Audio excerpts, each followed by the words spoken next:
Chapter 6, October. Returning to school had always been a pleasure. It meant new pencils and composition books. The pencils smelling of cedar as you sharpened them. Most of the texts were dog-eared and scrawled with unfunny comments and crude drawings, but occasionally we were furnished 2 or 3 books fresh from the presses, fragrant of new paper and printer's ink. The beginning of this school year was particularly memorable because I was entering junior high school. The senior high school pupils, who sat in the forward part of the main assembly hall, were disdainful of those of us who sat at the rear. But we realized that someday we would be as grand as they, and we had our own loyalties and interests, which saved us from suffering too deeply the stigma of being both small and young. At least 2 of my new teachers were greatly gifted. Miss Stafford made English a delight, and Miss Whalen loved biology as my mother had loved it.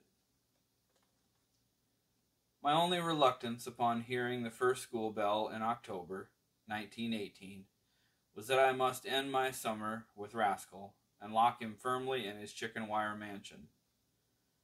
I had moved Wowzer's large doghouse to a position just outside Rascal's door. It would have been a brave boy or dog daring to risk intrusion upon my raccoon's privacy.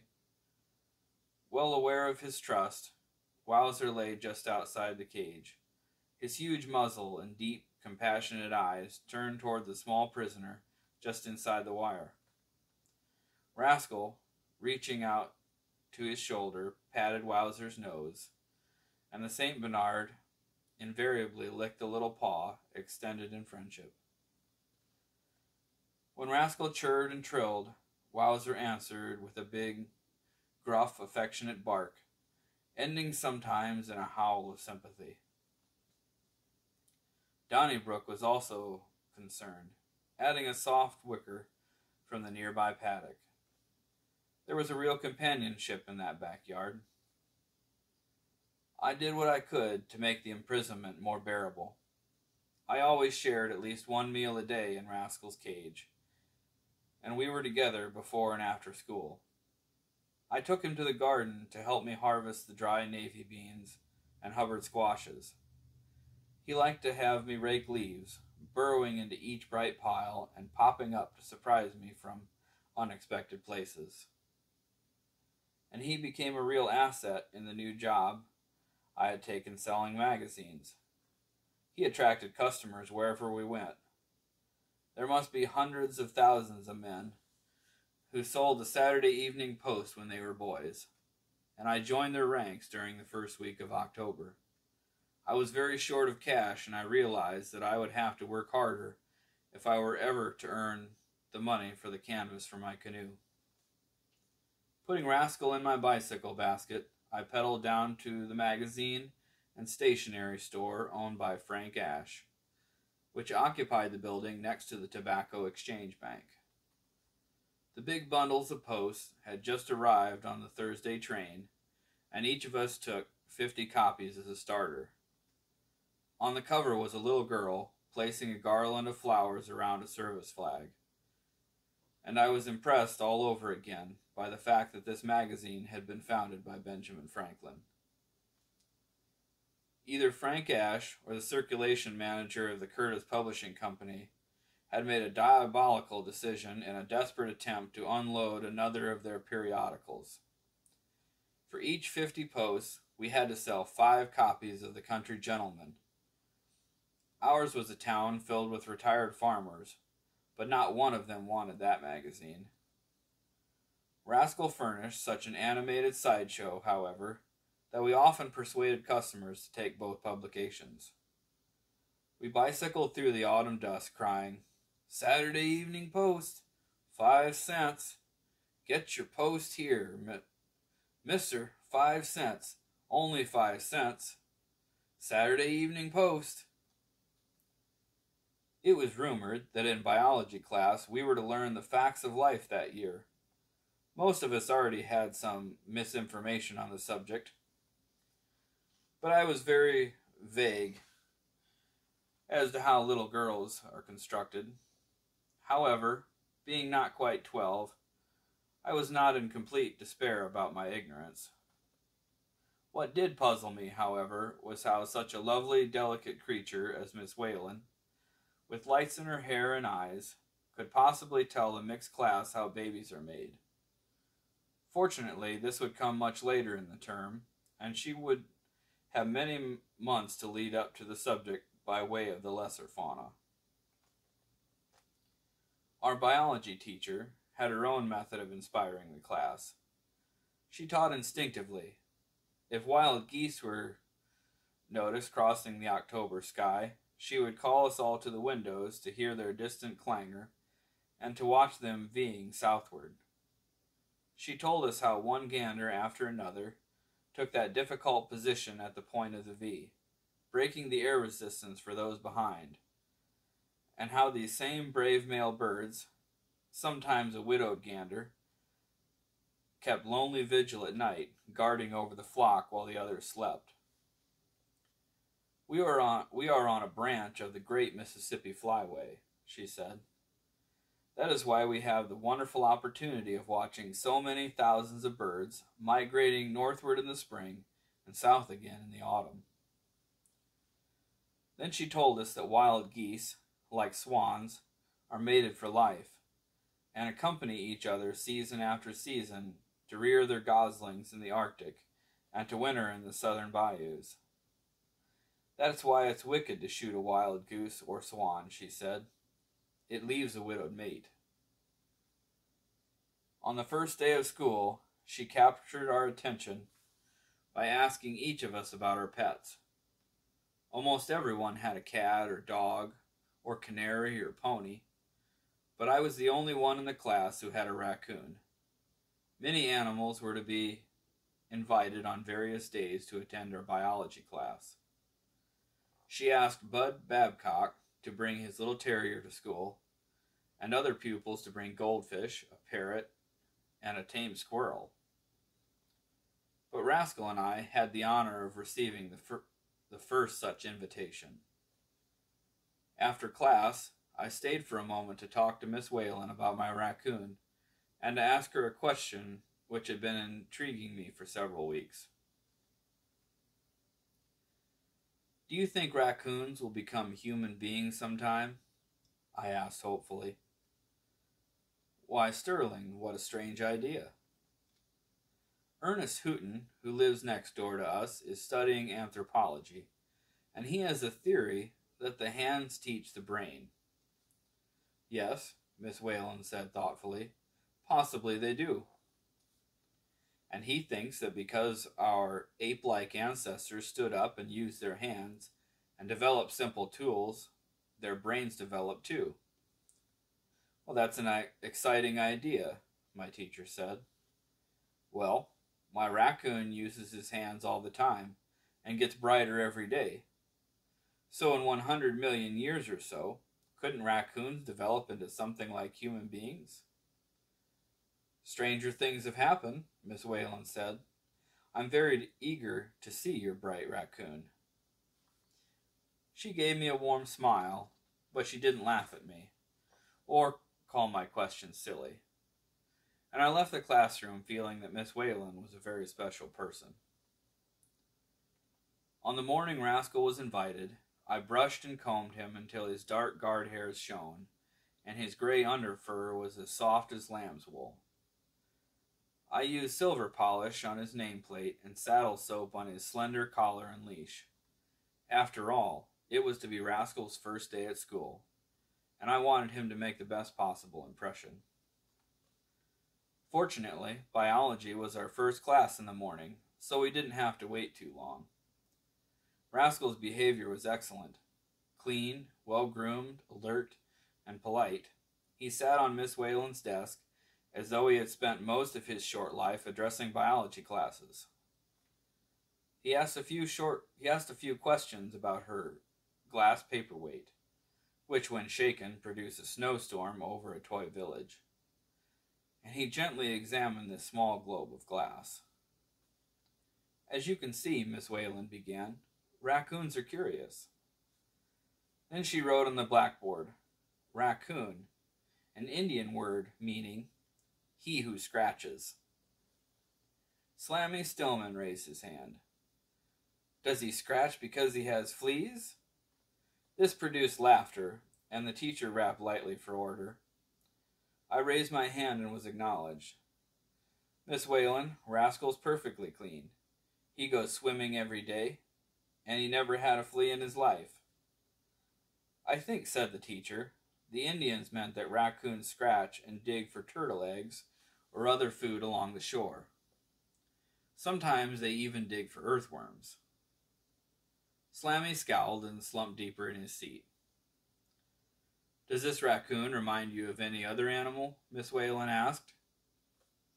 He looks like a little bear, Bud Babcock said. You are right, Bud, the teacher agreed. He is a cousin of the bear and is sometimes called a wash bear, because he washes all his food, as we will show you in a few minutes. She took a piece of chalk and again wrote on the blackboard, Procyon Loter, his Latin name, Loter meaning washer. I was intrigued because Miss Whalen was telling us certain things that even I didn't know about Rascal. Now she brought out a shallow enameled laboratory pan, which contained not only water, but to my surprise, a crayfish. Then she put before Rascal on her desk. Now let's see what the raccoon will do.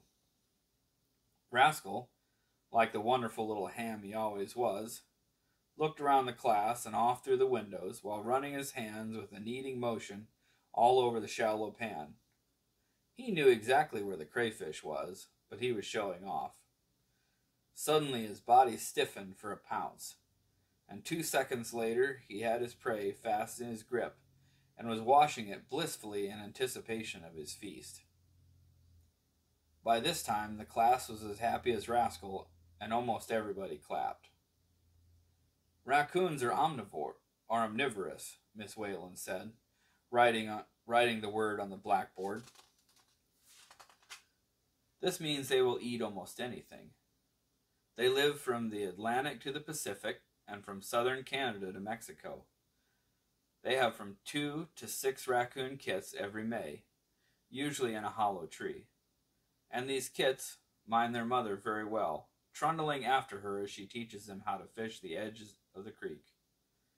They are friendly animals unless attacked, but can sometimes kill a dog if backed into a corner.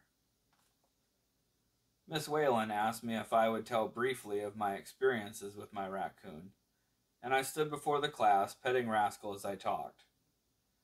I think we had the attention of all but Slammy, particularly when Rascal climbed on my shoulder and started vaguely playing with my ear.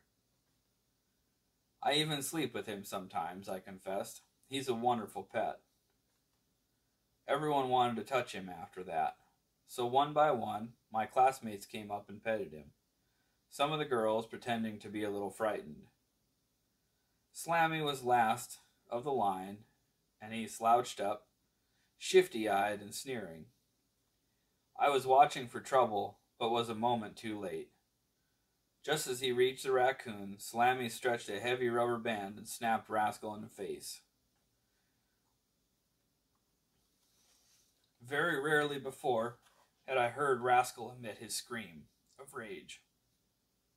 But this was pure fury, a fight to the death. And in a split second, Rascal sank his fine, sharp teeth into Slammy's fat hand.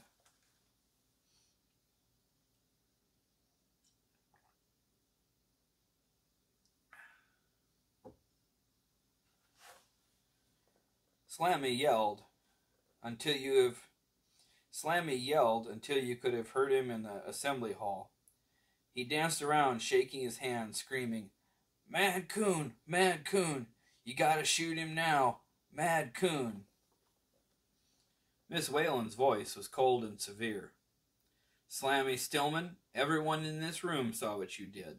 If you think this is a mad raccoon, then you need no other punishment than the worry you will experience, wondering indeed if you have rabies.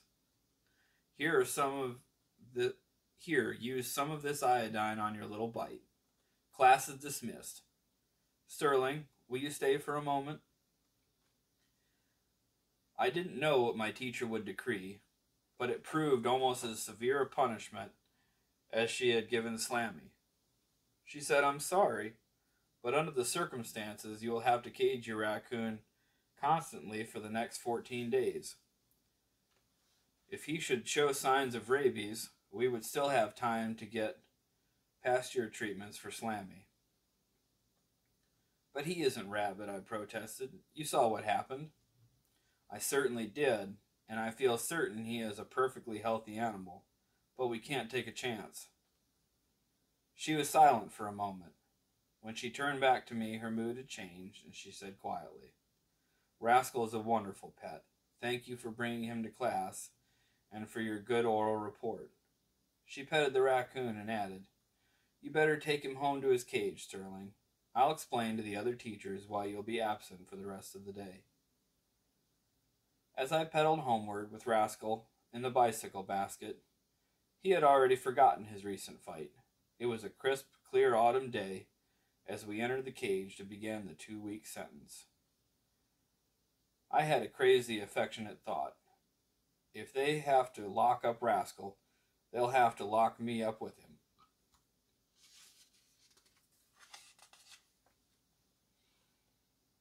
Here's another illustration for you.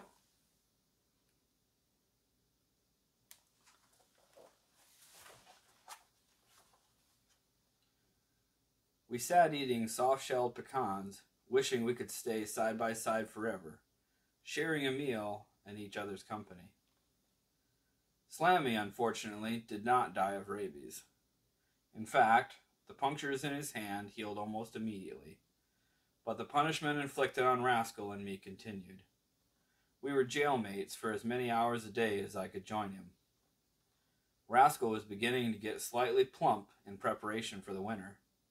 I gave him any food he wanted, so we were not too unhappy in his cage. On the 14th day of his confinement, when he had not shown a single sign of any sickness, I opened the door, and we frisked out into the autumn world. We walked up the street to Crescent Drive, and I turned down the country lane through a world ablaze with autumn. It was Indian summer. The corn shocks, pale as buckskin teepees, pointed toward the immense blue curve of the sky, and maples flamed along the ridges. As we passed Bardine's orchard, we helped ourselves to a few apples. Farther down the lane, where the fences were garlanded with wild grapes, Rascal dyed his muzzle purple with this pure pigment. Each autumn it was necessary to examine the hickory and walnut trees we hoped to raid, and to estimate the number of muskrats living in the sloughs and ponds where we hoped to trap. This was a jaunt I usually took with my trapping and hickory nutting partner, Oscar Sunderland. Oscar was not home, however, so Rascal and I made the survey without him. On the bank above the swimming hole, we came upon the sorrowful sight of a great walnut stump, where a giant tree had been standing only a few months before. I had often rested in the shade of that tree, and gathered its nuts in the autumn, staining my hands dark brown with the hulls. Here, too, I had captured the only royal walnut moth in my collection. Now the trunk had been cut for rifle stocks, as had so many walnut trees that season. I found a red writing stone in the creek, and in big angry letters printed on the stump, Damn the man who cut this tree. Gradually I forgot my anger, however, as we skirted the marshes and ponds to the north. Never before had I seen so many new muskrat houses. Those conical piles of reeds with underwater entrances, which make such perfect homes for these harmless and interesting fur-bearing rodents. I had raised several muskrat kits and turned them loose in other years. I could never bear to kill and skin those I had reared by hand. Rascal and I sat silently beside a marshy pond, where a few mallards and black ducks were tipping and preening. As evening began to fall, the muskrats came quietly from their half-finished houses and began to cut cattails, which they carried in their mouths through the still water to pile upon their homes. We wandered happily back to town through the dusk, the flame of the maples muted in the dying light.